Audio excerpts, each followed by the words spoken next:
հիմա տեսեք, ներքևը մաքրեցինք, բնաբաժակի մոտ մաքրեցինք, այստեղ որ մենք ունենք այսպես քանակով չոր ասեղներ, այս բոլորը պետք է հեռացվի։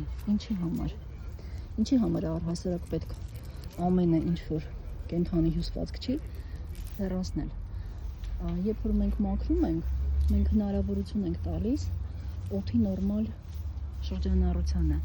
իսկ օդը բույսի առողջությունը ապահովելու համար լավագույն նախապայմաններից մեկն է, որովհետև եթե այս մեռուկացած հյուսվածքները մնան եւ լցված են տարածքում, տեսնում եք, խխունջներ կան, որոնք պետք է հեռացվի, այստեղ արդեն բազմանում են խխունջները, նիրելուց նաեւ սրսկման կարիք ունի, որովհետև այստեղ տեսել եմ բազմաթիվ տարատեսակ միջատներ, մաքրում ենք, օդի անցանելիությունը աերացիան վերականգնվում է, տեսնում եք, ինչից հետո սնկային վարակների համար, որ նրանք չզարգանան, դուք անում եք այդ պրոֆիլակտիկ աշխատանքը, ինչը բույսի համար շատ կարևոր է,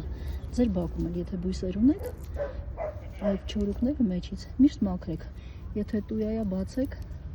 մեջը մաքրեք, նույնը վերաբերվում է սոճուկներին, խնդրեմ, տեսեք ինչքան շատ է, իսկ երբ որ կմաքրենք, օդի հոսքը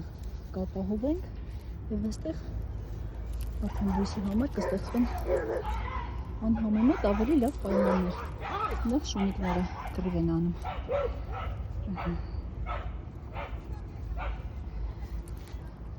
Եթե խխունջներ եք տեսնում, հանեք հեռացրեք, ձեր մոտ էլ կարող է բակում լինեն, հիմա Երևանում իրանք բավական շատ են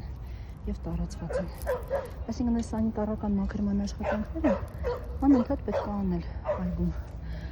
մաքրել, որ բույսերը առողջ լինեն։